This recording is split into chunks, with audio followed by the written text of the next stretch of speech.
Bonjour et bienvenue sur Bloc Moteur, vous êtes avec Alex et on se retrouve aujourd'hui pour un Actu Moteur du 9 septembre, donc le dernier Actu Moteur de l'année 2022.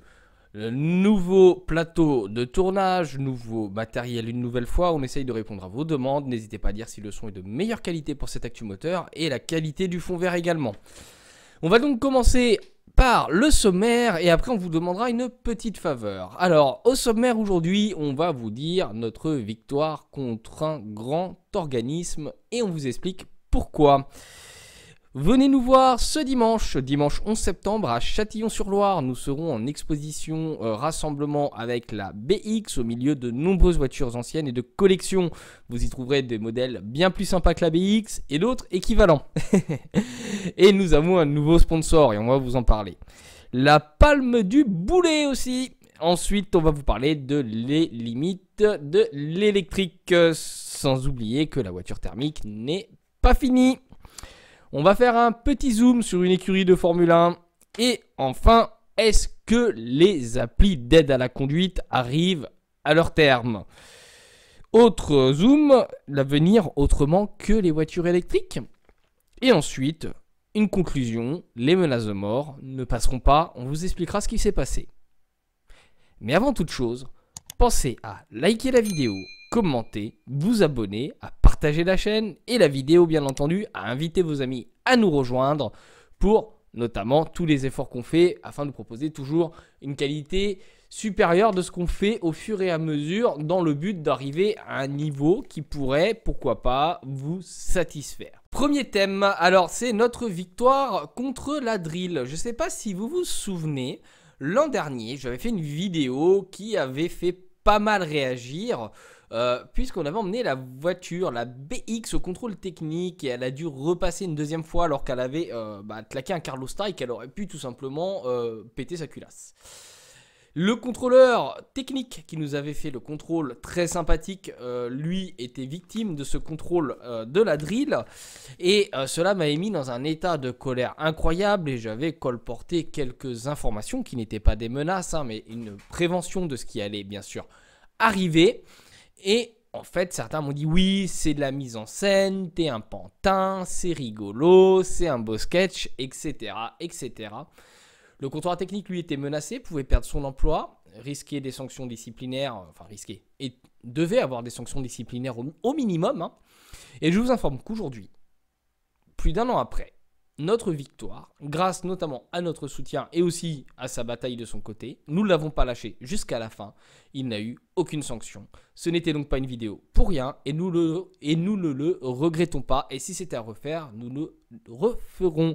Et je vous informe également que nous continuons d'emmener nos véhicules là-haut et que nous n'avons pas peur de l'organisme qui a créé ce conflit. Et donc le dimanche 11 septembre, on se retrouvera pour un rassemblement de véhicules anciens de plus de 30 ans. Qu'ils soient collection ou non, il faut qu'ils aient plus de 30 ans et en bon état général, c'est la condition pour pouvoir venir.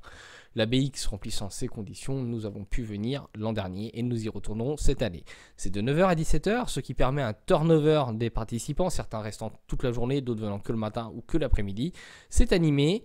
Il y a de nombreux types de véhicules, vous pourrez y retrouver du deux roues, de la moto, du camion, pourquoi pas du camion de pompier ou du véhicule militaire. Et c'est un rassemblement plutôt festif dans un cadre assez unique au bord de l'eau, à Mantelot, à Châtillon-sur-Loire dans le 45. C'est organisé par une association de Châtillon et la municipalité qui y met de gros efforts et on vous invite à venir voir ce rassemblement et pourquoi pas venir nous saluer. Nouveau sponsor, l'association a signé la semaine dernière un nouveau sponsoring avec la société J. Meyer SGA. C'est une société qui s'occupe de l'assainissement et du contrôle des eaux usées, des tests d'étanchéité, des fosses septiques, du débouchage de canalisation et plein d'autres activités. Elle a des sociétés affiliées qui s'occupent aussi du nettoyage des rues. Enfin, vous aurez compris, c'est une société de prestation de services, de nettoyage et de contrôle. Donc ce sponsoring est intervenu à la suite d'une présentation de l'association auprès d'un des patrons de l'entreprise qui a cru en notre projet et a décidé de nous aider et qu'on remercie du fond du cœur. Donc grâce à la société SGA J. Meyer, nous allons avoir un supplément financier pour avancer nos projets et nous avons trouvé un petit projet complémentaire à réaliser à faible coût mais à un intérêt plutôt sympa. Et je peux vous dire juste un indice, ce n'est pas du 4 roues. La palme du boulet. Alors en fait c'est un gars qui a voulu essayer une Porsche avant achat, une 718 Cayman. Et la coutume veut que dans ce pays, alors je ne sais plus lequel, le gars puisse, avec le vendeur, prendre la voiture en main, l'essayer, voir si elle lui plaît, lui convient. Comme vous pouvez très bien, avant d'acheter votre Clio, votre Mégane ou votre Passat, tout ce que vous voulez dans un garage, vous pouvez tout à fait demander un essai. Bon, le vendeur n'est pas forcément avec vous. Bon, là, on parle quand même de véhicules sportifs. Et en fait, le gars, il a fait quelques mètres avant de défoncer, mais littéralement défoncer la voiture contre un arbre. Tout est plié, le châssis vrillé, longeron, la totale. Enfin, la voiture, elle est morte. Les coûts de réparation doivent être supérieurs au fait de refaire la voiture. Donc, je pense que la voiture, en fait, elle va juste servir pour le recyclage. Alors, je ne connais pas le prix du modèle d'une 718 Cayman. Je sais juste que Porsche, c'est bien plus cher qu'une Clio lambda ou une 208. Hein, on va pas se mentir non plus. Donc, j'espère sincèrement que les assurances sont bonnes. Étant donné que c'est une faute, a priori, de pilotage ou de conduite, je ne sais pas ce qu'on doit dire dans ce cas-là, de l'acheteur, normalement ce serait donc à l'acheteur de payer les dégâts. Donc espérons qu'il y a de bonnes assurances et que ni la concession ni l'acheteur ne soient laissés sur le carreau. Ils se retrouvent à payer des années et des années pour une erreur qui n'est certainement pas volontaire. Je vois mal l'intérêt de vouloir se mettre dans un arbre, à part si on veut partir, mais dans ce cas-là, pas besoin d'une Porsche. Les limites de la voiture électrique. Alors, vous le savez, je suis pas trop bobo écolo dans mon cœur. Mais là, il faut reconnaître qu'il y a des arguments qui vont encore plus à l'encontre de nos amis pro-électriques. C'est un dossier qu'on va aller plus loin par la suite, mais là on va loin. C'est la Californie rend obligatoire au même titre que l'Europe la vente de véhicules non thermiques à partir de 2035. Donc favoriser les véhicules électriques. Vous savez que l'hydrogène a du mal à se développer. Il y a des controverses sur le coût énergétique, l'empreinte carbone de la fabrication de l'hydrogène, de son risque en cas d'accident. Tout comme du risque en cas de voiture électrique ou d'incendie. Enfin bref, vous savez, on n'en finit pas les débats et les histoires sans fin de pro et anti, on va pas rentrer là-dedans. La seule chose qu'on peut vous dire, c'est qu'en Californie, il fait souvent très chaud. Et ils vont imposer ces voitures-là. Sauf que 2 semaines après, la Californie a tout simplement interdit de recharger ses voitures au-delà de 44 degrés Celsius. Alors, réchauffement climatique en France, je vous assure qu'on sera concerné tôt ou tard. Voilà, c'est tout ce que j'ai à vous dire avant de vous faire un zoom sur un peu plus tard, parce que là, je pense qu'il y a un petit souci dans l'énoncé. Je vous laisse y réfléchir le temps de passer au thème suivant. Quand la voiture thermique n'est pas finie. Et oui, tout le monde dit la voiture thermique, c'est fini, arrêtez d'y croire, c'est la fin, etc., etc. Vous savez sans doute ce qui se passe actuellement. Il y a des remises gouvernementales. On avait le droit à 18 centimes de détaxage par litre de carburant qui est passé à 30 depuis le début du mois d'octobre jusqu'à la fin du mois d'octobre, le mois de septembre jusqu'à la fin du mois d'octobre, si je dis pas de bêtises. Et Total a décidé de jouer un jeu suite à des critiques gouvernementales qui lui disaient de ne pas faire assez d'efforts. Donc 20 centimes supplémentaires de remise. 20 centimes plus 30, ça fait 50. Aujourd'hui, le litre de gasoil, vous le touchez à 1,50 €, ce qui veut dire 2 €, comme exactement depuis le début de la guerre en Ukraine.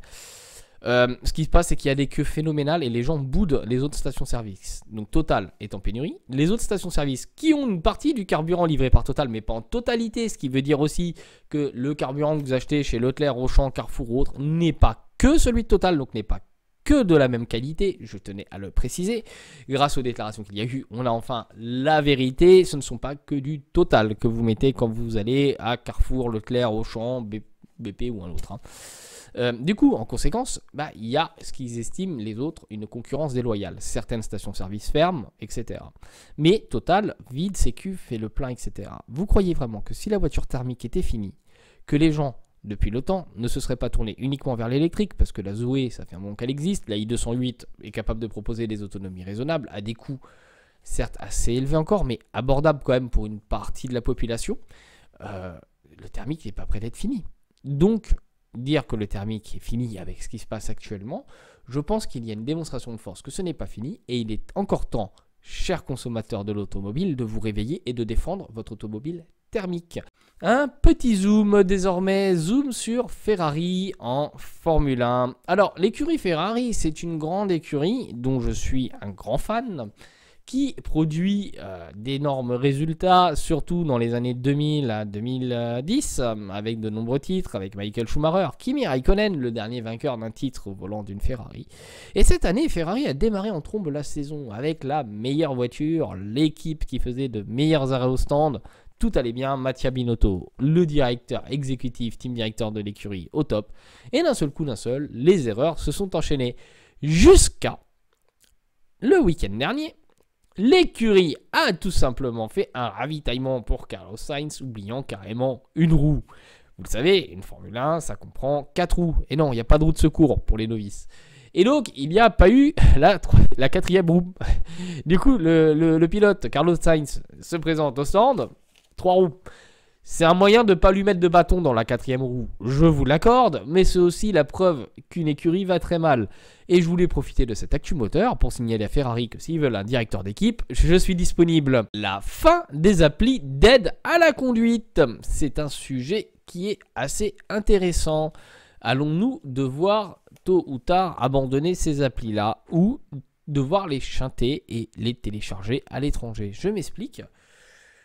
Dans sa parano écologique, le gouvernement a décidé d'imposer tout simplement que les applis doivent proposer en premier un itinéraire écologique.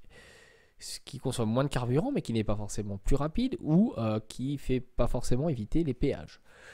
Juste pour l'empreinte carbone. Alors, je suis d'accord qu'il faut préserver la planète, tout ce que vous en suivez, mais je ne suis pas sûr de l'intérêt qu'on a.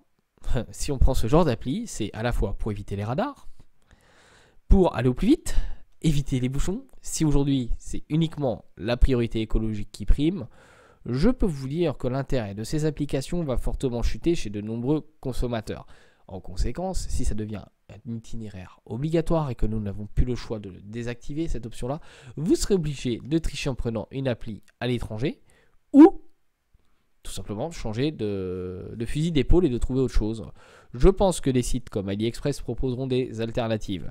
D'autant plus que ce qui arrive en Angleterre n'est pas pour nous rassurer. En effet, les Anglais, dans leur monde et dans leur esprit et dans leur état d'esprit totalement différent du nôtre, on va pas se mentir, ont décidé de mettre des faux contrôles radars dans Oise. C'est-à-dire qu'ils pourrissoisent de contrôle de flics, là où il n'y a pas de flics. Alors, il en faut des contrôles, il faut des radars pour éviter les grands excès. Mais si vous prenez cette appli-là, c'est aussi pour être en prudence et non pas déranger toutes les 2 secondes. Parce que souvent, le problème du radar, c'est que même quand vous êtes aux limitations, vous écrasez la pédale de frein et la bagnole qui est derrière est en danger, même si elle respecte les limitations.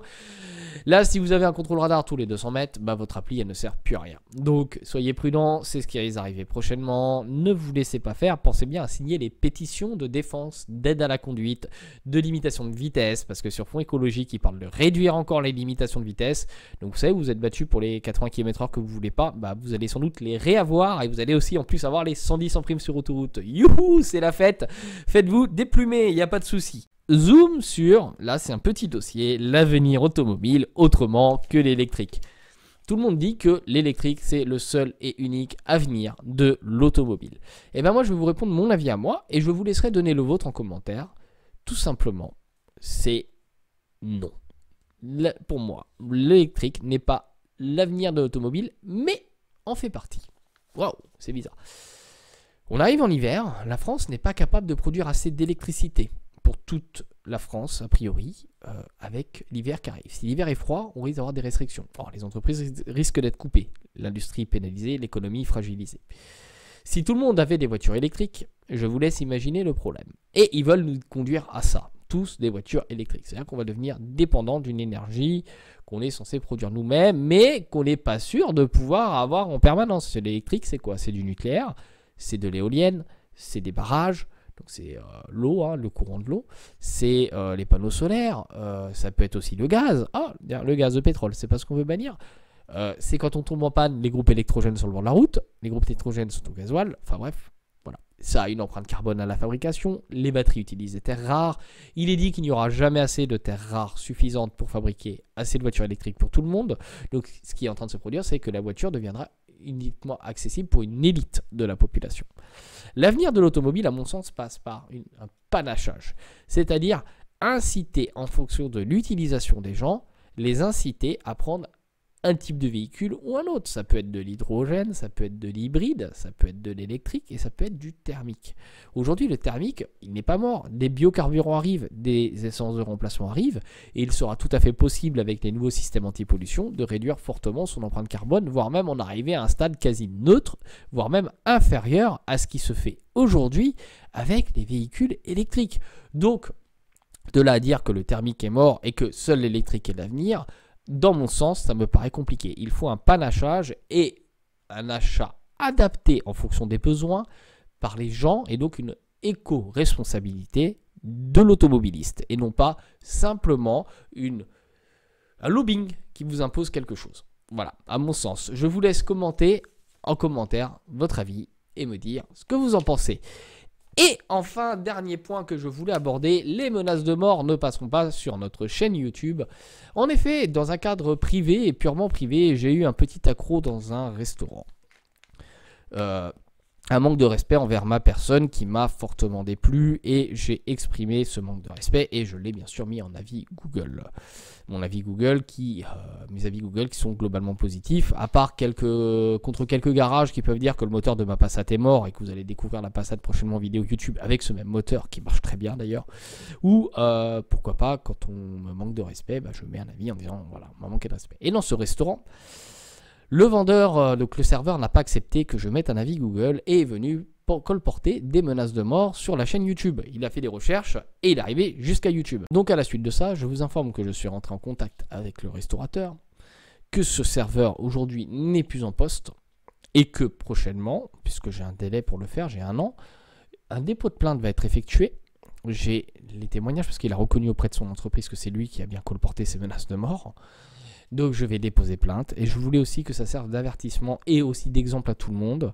Les menaces de mort n'ont pas lieu d'exister sur Internet. Si vous en êtes victime, que vous recevez des menaces, ne vous laissez pas faire, répondez ou déposez plainte.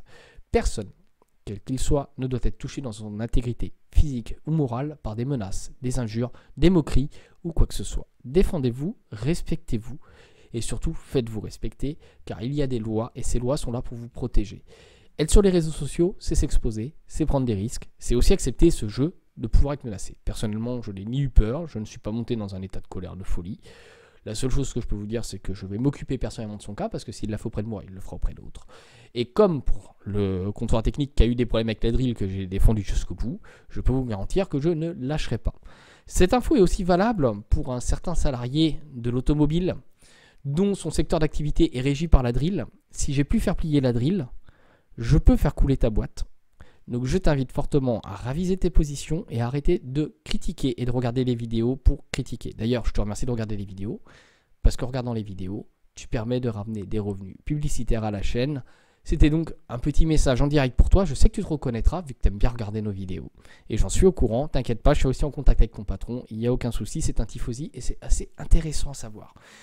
C'était tout pour aujourd'hui sur Bloc Moteur. C'était un actu moteur assez long et complet avec 2-3 mises au point aussi avec 2-3 personnes qui étaient, je pense, essentielles, mais aussi qui, j'espère, vous seront utiles pour que vous ne vous laissiez pas faire. Il y a aujourd'hui trop de suicides sur Internet pour des gens menacés et ça, je ne peux pas l'accepter. Et il faut que ça s'arrête. Il faut que les gens sachent se défendre avec les moyens légaux qui existent, qui ne sont pas anodins. On pense bien sûr à commenter, à liker, s'abonner et à partager la vidéo. On se retrouve la semaine prochaine sur Bloc Moteur et ce sera la fête des associations de Gien en vidéo. Une petite vidéo assez courte, mais qui va vous montrer dans quel cadre des fois on se rassemble aussi tous les ans. Et on s'est éclaté, on a fait un beau stand et on a sorti la Passat. Donc vous la verrez en exclusivité avant sa restauration et avant sa présentation officielle. Ça va être l'objet de 8 à 10 vidéos quand même quasiment à la suite qui vont nous prendre jusqu'en janvier à partir du mois d'octobre. Et en octobre, une vidéo surprise avec des Jeeps américaines. Je ne peux pas vous en dire plus. Donc d'ici là, portez-vous bien, restez à Bloc Moteur et peut-être à dimanche. Restez donc à Bloc Moteur!